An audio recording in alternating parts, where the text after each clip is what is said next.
বই পড়তে পড়তে ভাবছি যে কাতলা মাছ দিয়ে কি রেসিপি করা যায়। অনেকক্ষণ ধরে বই দেখছি, হঠাৎ করে মনে আসলো যে কাতলা মাছ দিয়ে কাতলা রেজালা করলে কেমন হয়। ভালো হবে নিশ্চয়ই। চলো সেটাই করে তোমাদের দেখাই।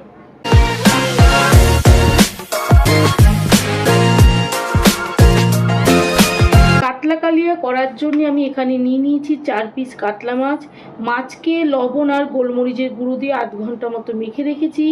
এই মাছটা রান্না করতে আমার কি কি লাগবে, আমার লাগবে এখানে 2 চামচ মতো টক দই, লাগবে জিরের গুঁড়ো, লঙ্কার গুঁড়ো, লাগবে এর সাথে লাগবে পোস্ত, চালমগজ, কাজু বাদাম, আর লাগবে পেঁয়াজ, রসুন, কাঁচা লঙ্কা, আদা। ফোড়নের জন্য লাগবে তেজপাতা, শুকনো লঙ্কা, গরম মশলা। চলো প্রথমে মাছকে আমি ভালো করে ভেজে নিই। আজকে রান্নাটা হবে সর্ষের তেল দিয়ে। আমি কড়াইতে আগে সর্ষের তেলটা দিয়ে দিলাম, যাতে রান্নাটা তাড়াতাড়ি করা যায়, সেই জন্যে আগে ভালো করে একটু মিশিয়ে নিই। তেলটা গরম হোক। তেল গরম হয়ে গেছে, আমি এবার মাছগুলোকে ছেড়ে দেবো।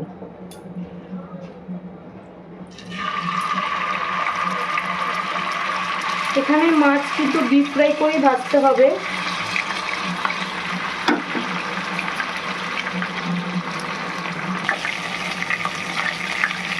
মাছগুলো সব তুলে নেব। দেখো কিরকম ফ্রাইটা করেছি, পুরো লাল লালই হয়েছে ভাজাটা।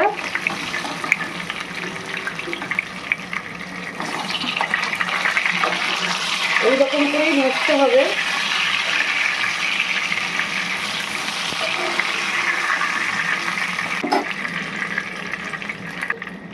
কুচনো পেঁয়াজ,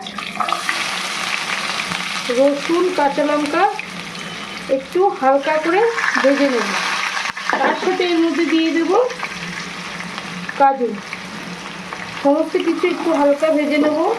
আর এখানে আমি নিয়ে নেব একটা মিক্সিং বোল। এই বোলের মধ্যে পোস্ত আর চালমগজটা দিয়ে দেবো। সব কিছু একবারে একটা স্মুথ পেস্ট তৈরি করব।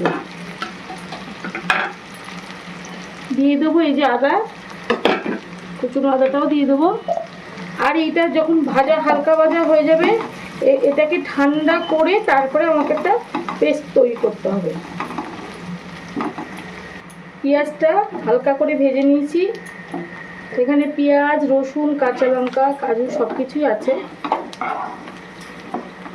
এবার আমি এই বোলটার মধ্যে তুলে নেব।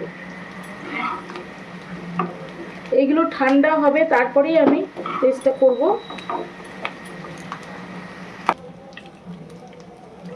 এই গরম তেলের মধ্যে আমি এই গোটা গরম মশলা, শুকনো লঙ্কা, তেজপাতা ফোড়ন দেব। ফোড়নটা একটু ভেজে নেব। তারপর দিয়ে দেবো আমি এখানে এই পেস্টটা।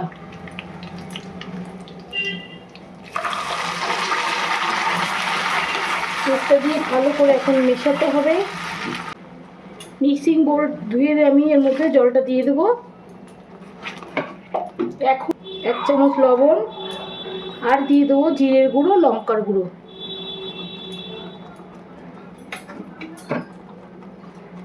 একটু জল দেবো বাটিটা ধুয়ে। আবারও মেশাবো। মশলাটা একটুখানি কষিয়ে তারপরেই আমি টক দই দেব। এই দেখো মশলাটা অল্প করে কষানো হয়েছে। এই পর্যায়ে আমি দিয়ে দেবো এখন টক দই।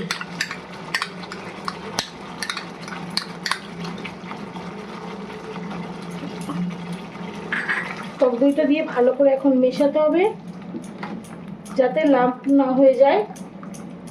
একটু চিনি, সামান্য একটু চিনি দেবো। দিয়ে এবার মেশাতে হবে। এখন সমানে কষিয়ে যেতে হবে। যতক্ষণ না মশলাটা থেকে তেল ছাড়ছে ততক্ষণ কিন্তু এই মশলাটা এখন কষাতে হবে।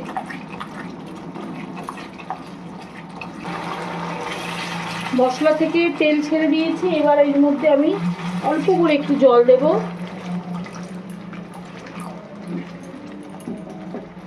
এরপর আমি মাছগুলোকে ছেড়ে দেব।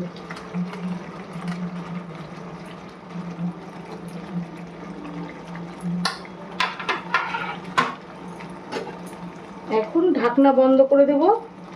যতক্ষণ না এই জলটা শুকোচ্ছে ততক্ষণ ঢাকনাটা বন্ধ থাকবে।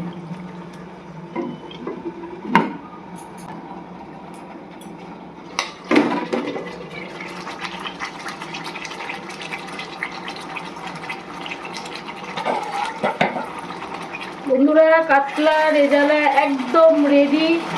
দেখো কি সুন্দর কালার এসছে। এর মধ্যে আমি একটু দিয়ে দেব গরম মশলা, যেটা তো দিতেই হবে, না দিলে রান্না সম্পূর্ণ হবে না। আর এখানে আমি ব্যবহার করব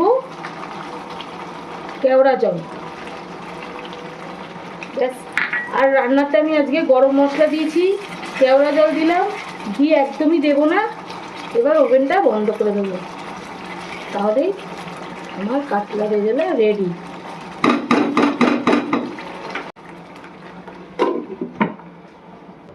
বন্ধুরা, এই দেখো কাতলা রেজালা তৈরি হয়ে গেছে। বাড়িতে ফ্রিজে যদি কাতলা মাছ থাকে আর কিসের চিন্তা, এইভাবেই ঝটপট করে তৈরি করে নেবে কাতলা রেজালা, আর বাড়ির লোকের মন খুশি করে দেবে। আমার এই রেসিপিটা যদি তোমাদের ভালো লাগে তাহলে একটা লাইক, শেয়ার, কমেন্ট আর সাবস্ক্রাইব করে দেবে। Good night, tata.